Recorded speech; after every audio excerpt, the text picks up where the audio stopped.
All right, what's up? In this video, I'm going to break down the 3 mistakes that most runners make in the gym. These were the same mistakes that kept me looking like this and prevented me from looking like this. For a bit of context, this was me just getting to lifting right after high school, having 4 years of running under my belt. And I had this classic skinny runner physique where I was fast, running 5Ks under 16 minutes, top of the school, top of the team, running really fast. But all other areas of my life suffered because I put all my focus into running, that everything else suffered. My physique, as you can see, wasn't looking the best. Just didn't feel confident in my own body, and overall just low energy, low motivation, low testosterone. And I've always wanted muscle. I always wanted to have a good looking body that matched my work ethic. All the miles I was putting in, I didn't want a body like this. I wanted something more like that. And flash forward to now, I've done that. I've built 15 pounds of lean muscle, 20 pounds heavier than I was back in the day. I'm constantly improving, getting faster, and I'm running 5Ks under 17 minutes. I didn't just build muscle and just completely said F you to running, right? No. This past year, I've really been dialing down on the 5K, and I went from 18 minutes to 16:46 in a year, which is pretty insane. So projected by the end of the year, my goal is to break this guy's time while looking like this guy. So stick around for the journey. I'm definitely going to post about that in the future. But without further ado, let's begin the video. 3 mistakes that runners make in the gym. Mistake number 1, training like a bodybuilder. And this doesn't just go for runners. This goes for most natural lifters too. Because unfortunately, most of the social media space has been hijacked by bodybuilders. These bulky guys, and this is what you imagine what's going to happen to you when you start to lift weights. It's because of these guys. They tell you that the only way to build muscle is to train like them, lifting 5 to 7 days a week, push-pull legs, or some weird bodybuilding split, and they just try to sell you onto their programs. And for the average Joe, okay, sure, who's natural, it can build them some muscle. But if you're a runner who's already doing 30 plus miles a week, that's already a lot of volume from your running. And when you throw that on top of 6 to 7 days of lifting, and with all that volume combined, you're going to plateau or suffer in something. And that's exactly what happened to me my first 8 months of lifting. I made no progress. My physique didn't change. I looked the exact same. My numbers weren't going up. And worst of all, my speed tanked. I was so tired from my lifting, from training all those days, that my running started to suffer. I wasn't hitting my workouts at the same amount of intensity, and I just had no actual progress made. And that's because of how much volume that was. You can't just throw 100% of a running plan on top of 100% of a lifting plan and call it a day. Now the fix is very simple. You're just going to do less than a bodybuilding split. Instead of going for 5 to 7 days, you'll go 2 to 4 days. And instead of doing the body part split where you hit it like one muscle group every single week, you're going to go for full body or upper lower split. So you can actually hit them with the amount of frequency that's actually going to allow them to grow and get more strength in. And instead of going for isolations, you're going to go for more compound movements and prioritize those. You can still do isolations, but honestly, it's not really necessary, especially in the beginning. And if towards after your 6 months of lifting, if you really needed more isolation work, if you want to work on your biceps or your shoulders or whatever, yeah, and then throw them in. But for the most part, compound movements are king. They're going to target multiple muscle groups versus one muscle group, which is what isolations do. And which means you can get in and out of the gym faster and have more time to run than more time lifting. And in terms of what movements to do, you want to do the squat, hinge, lunge, push, pull, carry, and core. That way you can build a balanced athletic body that looks just as well as it performs. And why these movements is because these are the fundamental human movements. When you train these, you can ensure that all your muscle groups are being targeted and nothing's getting slacked behind. So you're not going to have some huge chest and shoulders and super tiny legs. No, your entire body is going to get targeted. And these movements are going to help you with your running as well, because it's going to work in your posture. It's going to work on your power in your stride, and on all that on top of your aesthetics as well. Now, mistake number 2. High rep, low weight training. Oh my God. Don't even get me started on this. This is the runner, the pinnacle of strength training and running is that they kind of thrive on this.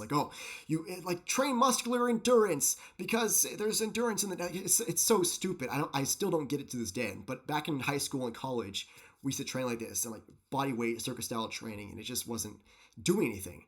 Because when you train for endurance, yeah, it sounds like a good idea. but you're already doing that through running. So when you just lift, it's kind of just extra fatigue, and you're just going to fatigue your muscles for the running. But when you train for strength and actually do strength training, you're going to be putting another purpose into your training, and it actually supplements it instead of working against it. Now, the fix is just training in a lower rep range. And I found 6 to 12 to be that nice middle ground where it's high enough where you're not going to go into that risk of injury, because when you do like compound movements at like less than like 6, maybe like from like 1 to 5, your risk of injury is going to increase because it's going to be more load put onto your body. Especially in the beginning, you want to focus more like the 6 to 12 rep range.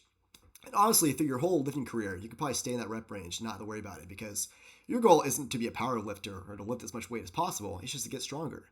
And you can do so in this rep range and still build muscle. But it's also going to be low enough where you're not going to that muscular endurance range, which you don't really need. And it's going to get you in and out of the gym faster than having to do like those like 1,000 rep sets and whatnot. Now, instead of not really training to failure or like close to failure, you want to do so. For the compound movements, I would advise against training to failure, because that way your injury risk is going to reduce, because you're not going to be like overexerting yourself. Because with compound movements, again, you're training multiple muscle groups, multiple joints at once, and without perfect technique, if you go to failure, you can really screw something up, and you don't want that to happen, because A, it's going to get you out of the gym, but B, it's also going to screw up your running, so it's a double whammy.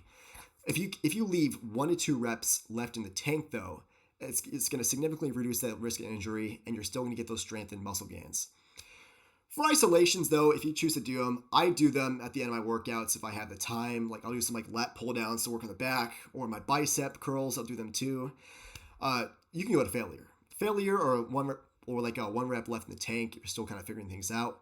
The closer you get to failure, the better for these. And the reason why you can go to failure in these versus the compound movements is because like you're not training multiple muscle groups, so there's less chance of injury. You're kind of focusing on just one body part, like your biceps for your bicep curls, your triceps for your tricep extensions and whatnot. And last but not least is not having a proper plan. Now, this is going to be way better than not having any plan at all, but it's still not optimal for your goals as a runner who's looking to build muscle without losing speed. A not proper plan, not only is it going to make these 2 mistakes, where you're kind of finding something off of Google or from like your favorite bodybuilding influencer, it's just not going to work with your goals in general. And it's not going to have things that are kind of implemented into it, like periodize like strength. Like you're lifting the same weight every single week. And not just runners, but like a lot of people make this mistake too, where after their first 6 months of lifting, they just stick to the same weight forever and just wonder why they're not building muscle. Because the only way that you're going to build muscle is through actually progressing. So if you're not seeing any progress, you're more likely than not building muscle or strength. The fix is to plan your lifts around your running. So take a look at your run schedule. If your runs, like your harder workouts, like intervals, sprints, tempos, are on Tuesdays and Thursdays, like they are for me, you want to honestly try to avoid lifting on those days. Because if you do, then what's going to happen is you're going to have 2 hard sessions kind of back to back. And that was a mistake I made in college, where I would do a hard like track workout and then drive out to the gym after that and lift, and then my lifts would suffer, my running would suffer, because my body just had no more energy to give.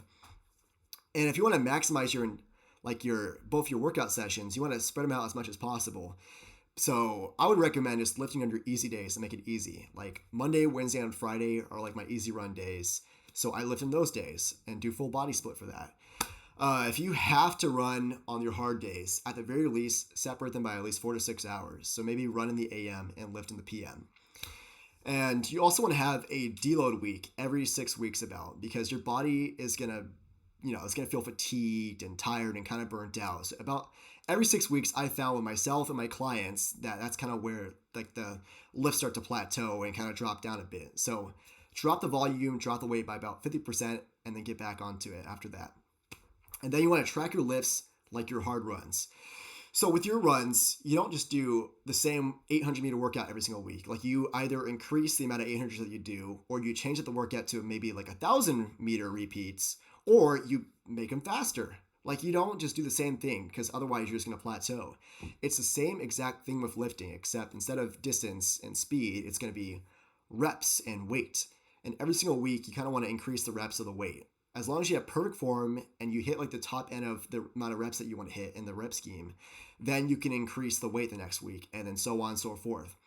And so let's say for like 6 to 12 reps, if your goal was to stay in this range, maybe week 1 you hit bench press for 115 for 12 reps.